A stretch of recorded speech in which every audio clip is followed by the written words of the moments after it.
Welcome to this edition of Pre-Internet Plane Spotting, brought to you by JetFlix.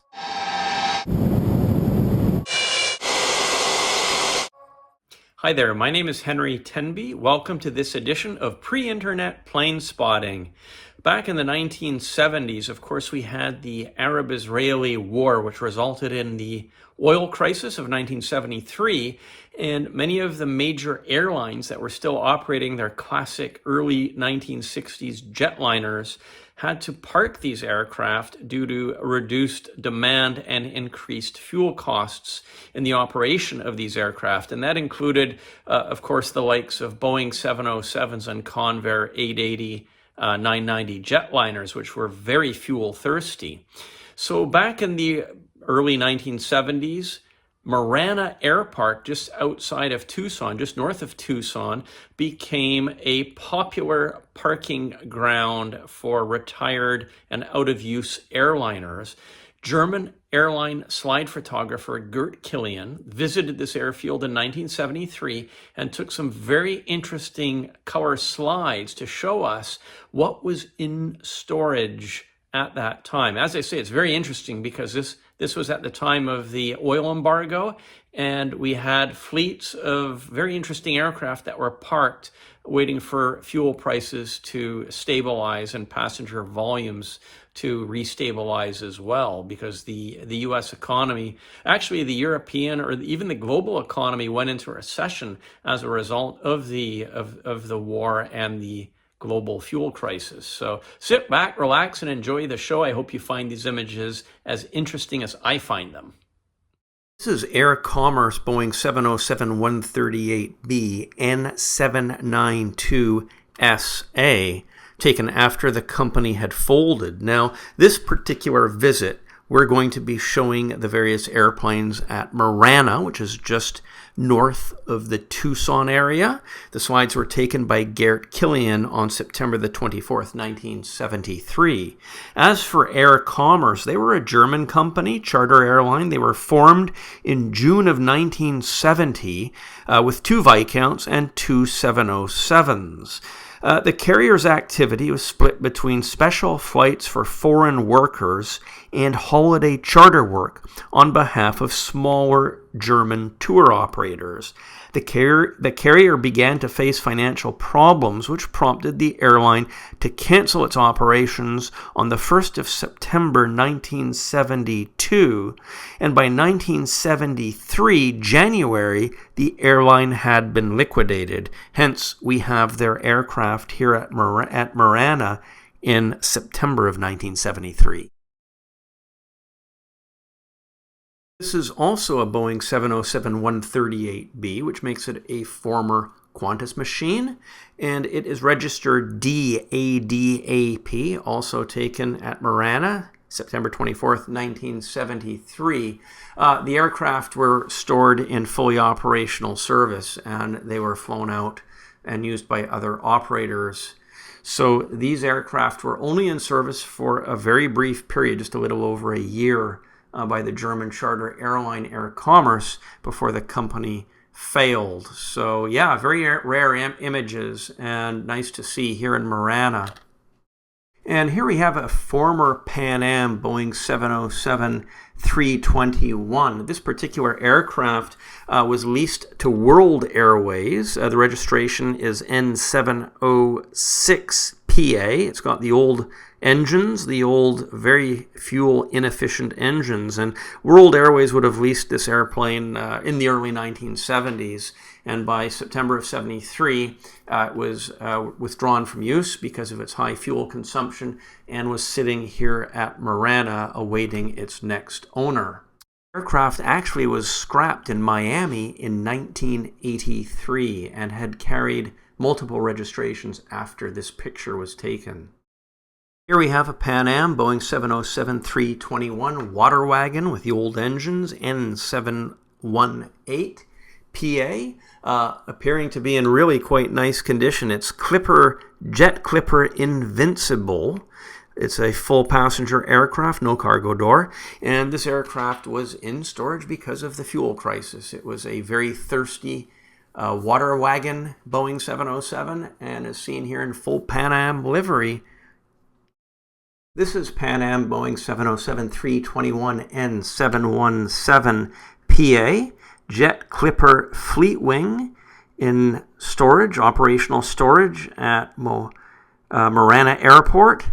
And after this aircraft came out of service with Pan Am, it sat here for, I guess, 2 years because Itasco Airlines, or the Itasco Group, took over ownership of the aircraft in 1975, and they were the last reported operator. So presumably they operated the aircraft for another few years, and the aircraft was probably scrapped in the late 1970s. Here we have another Pan Am Water Wagon 707-331. It's N701 PA in active storage at the Marana Air Park. This particular aircraft was sold to Itasco, which was a Miami-based aircraft trading company, and they purchased the aircraft in February of 1976, and the aircraft was reported scrapped at East Midlands Airport in June 1976.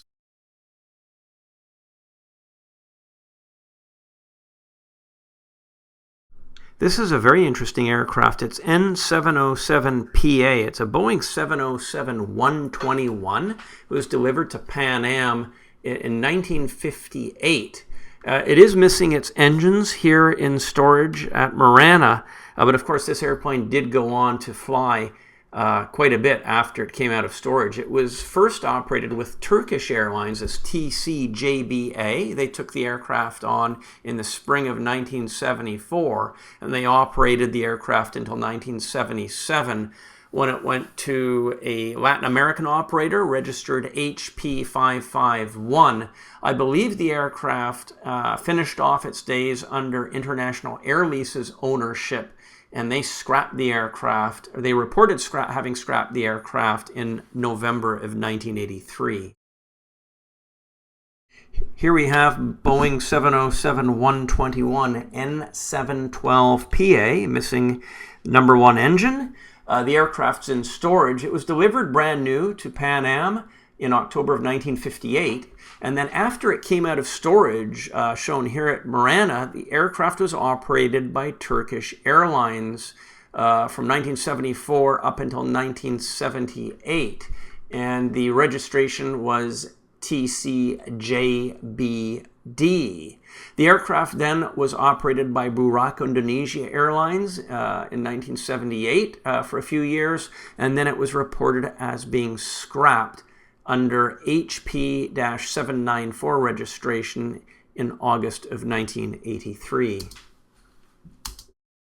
Intermountain Airlines was a CIA-owned airline that did CIA contract flying and covert operations in Southeast Asia in the late 60s up until the mid-1970s. The company was purchased by Evergreen Aviation in 1975, and both Intermountain and Evergreen were based at Marana, and it was a CIA-owned and operated company that operated a number of different airplanes that were very particular to the needs of the Southeast Asia operation, including this Canadian DHC-4 Caribou, registration N6080. They also had, I believe, Lockheed Electra's DC-6s, Twin Otters, and perhaps a number of helicopters as well to service their needs in Southeast Asia. But this is a really gorgeous shot taken on the open ramp at Marana on September the 24th, 1973. Well, we can also see that this company, Intermountain, also had a Pilatus Porter, in this case N351 Foxtrot Hotel. All the doors are open, so I presume they were probably practicing air cargo drops or parachute extractions of some type right there at the Marana airfield when this picture was taken. It looks gorgeous in this color scheme. I'm also checking various websites, and it indicates that Intermountain also had C-46, Lockheed Electras, and B-17s in their fleet as well. So it was a very interesting operation. If you go to JetFlix TV, there is an interesting old promo movie that we have on this airline that is streaming on the JetFlix TV system. If you're interested in having a look at that, check it out. It's at jetflix.tv and do a search for Intermountain. As I earlier explained, Intermountain was acquired by Evergreen Aviation, so they were very closely associated. And this is an Evergreen Airlines de Havilland single-engine piston otter built in Canada, Downsview, Ontario, N41755. The aircraft does boast no titles. There's no indication of airline or operator name on the side of the aircraft. That's for keeping it secret. They didn't want to advertise who they were, but the green color scheme does kind of, for those in the know, indicate that it is Evergreen Airlines. So this is a really rare shot. It was actually taken in November of 1976, so just a few, 3 years later from the previous shot. So I just wanted to provide this as a reference, as a visual reference, and a historical continuation point as well.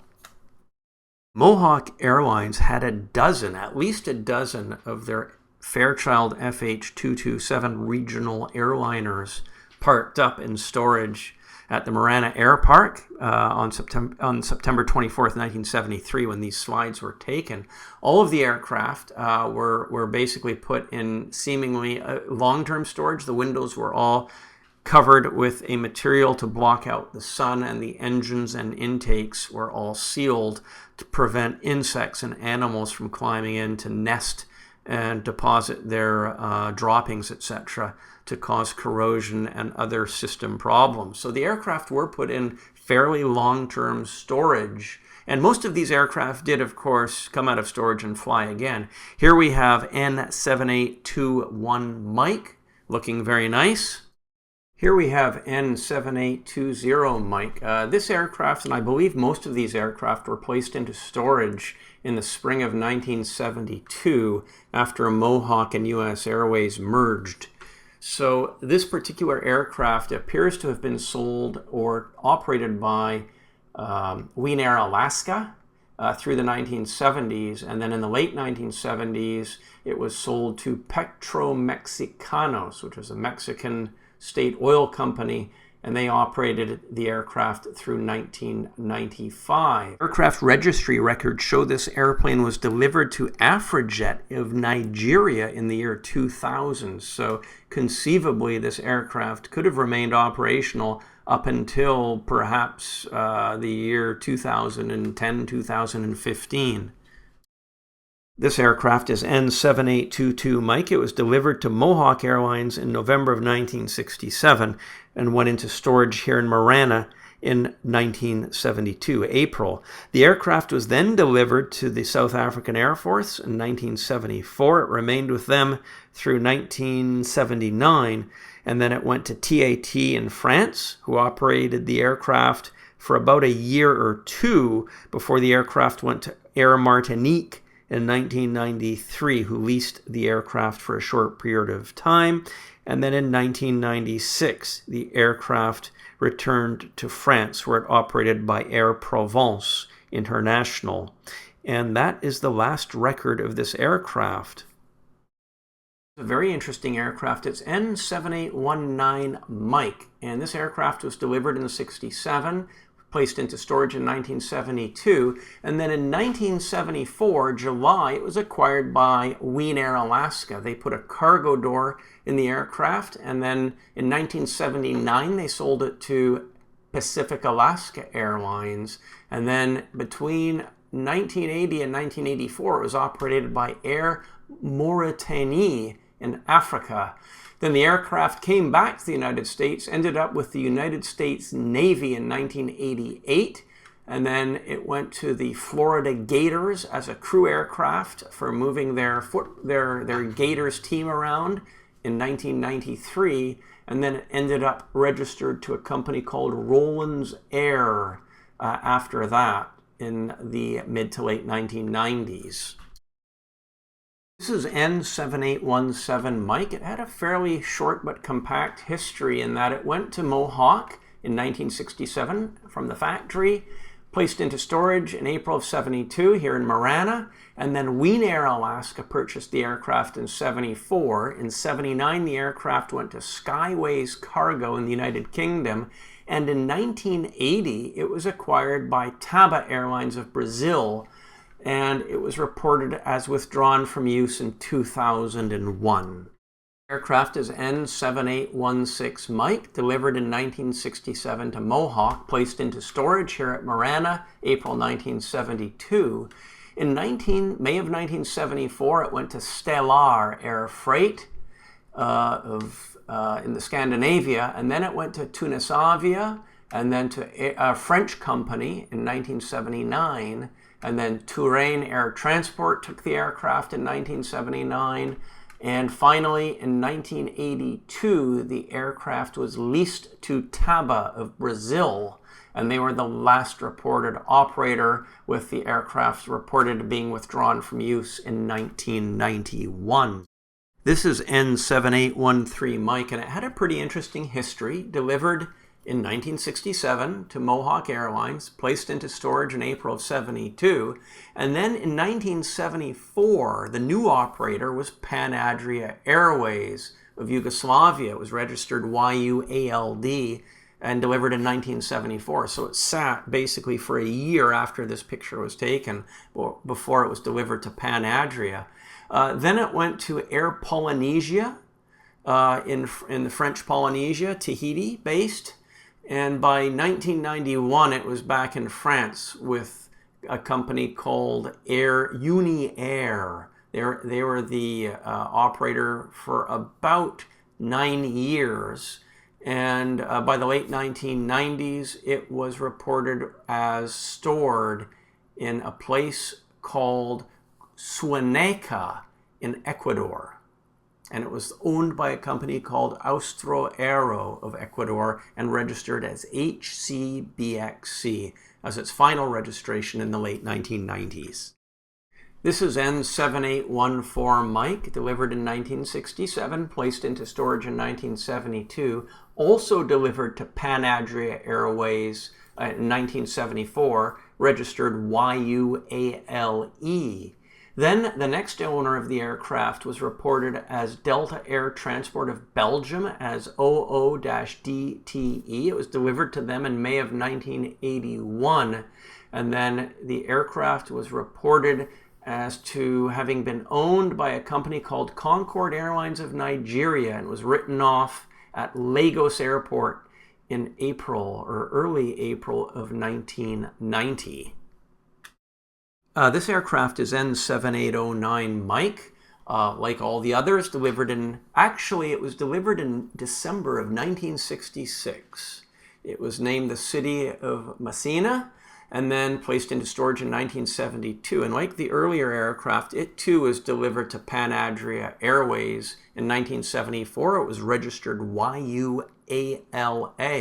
The aircraft was written off on June the 18th, 1977, in the wake of a very heavy landing at Zagreb Airport.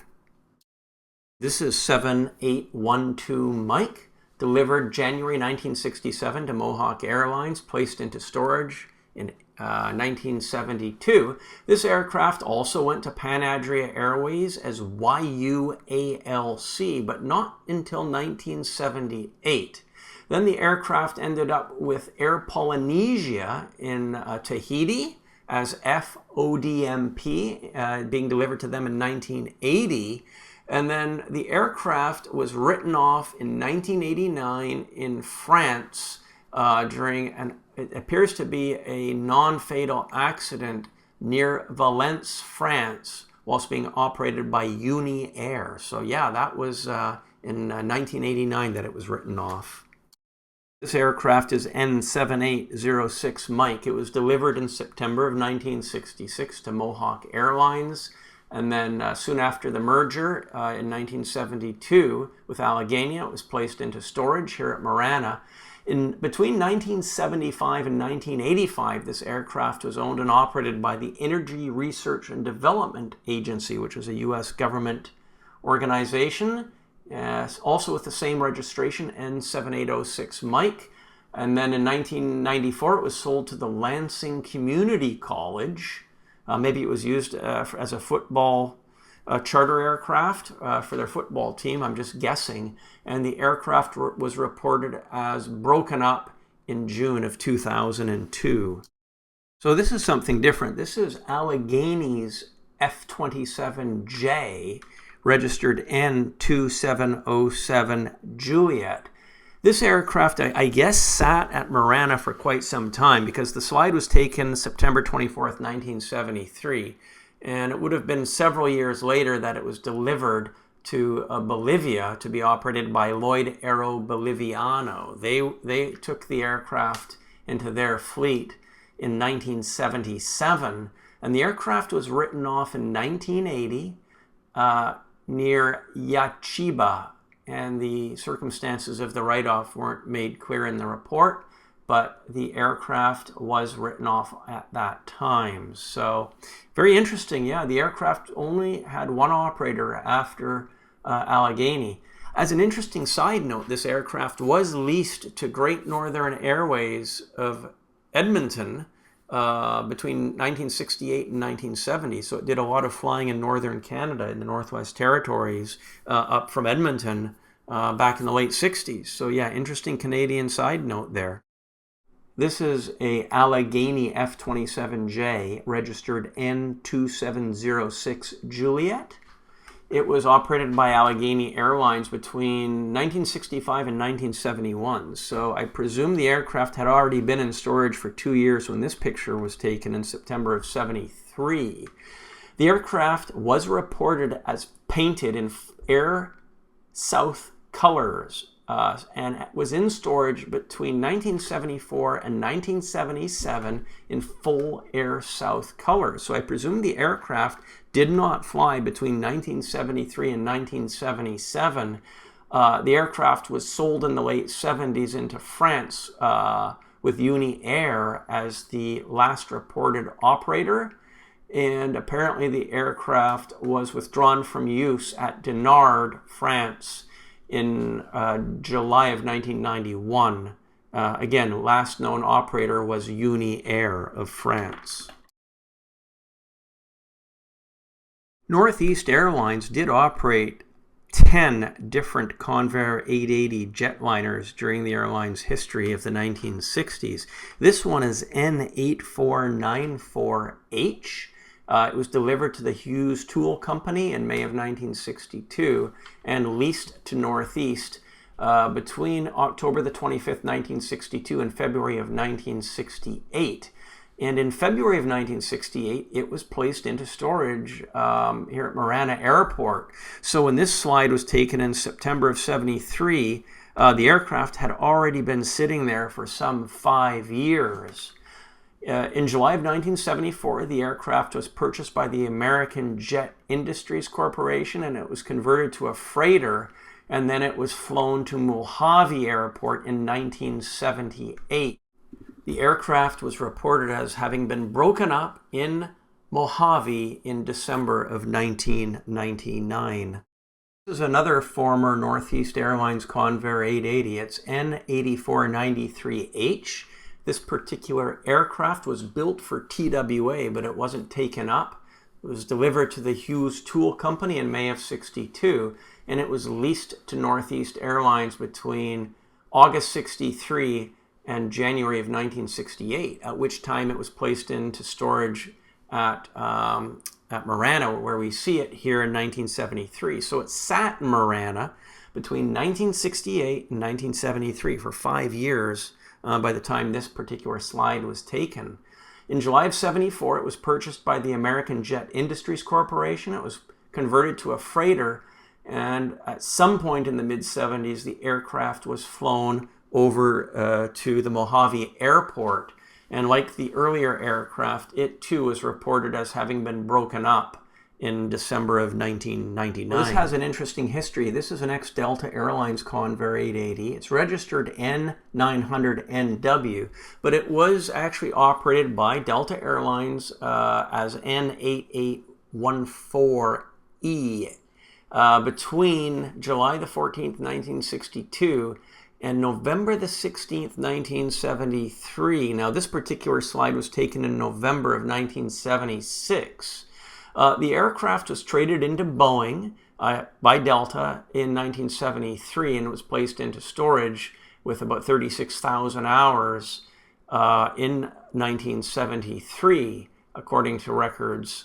And the aircraft was then re-registered N900NW in about 1974, and it was then flown over to Mojave around 1979, and it sat there until it was finally scrapped in 1999.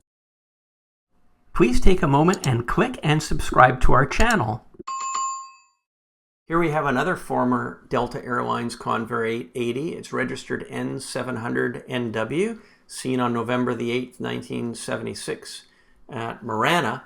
This aircraft was operated by Delta Airlines as N8815E between 1962 and November the 16th, 1973. It was traded into Boeing in 1973 and placed into storage on November the 16th, 73 with about 36,000 hours on it.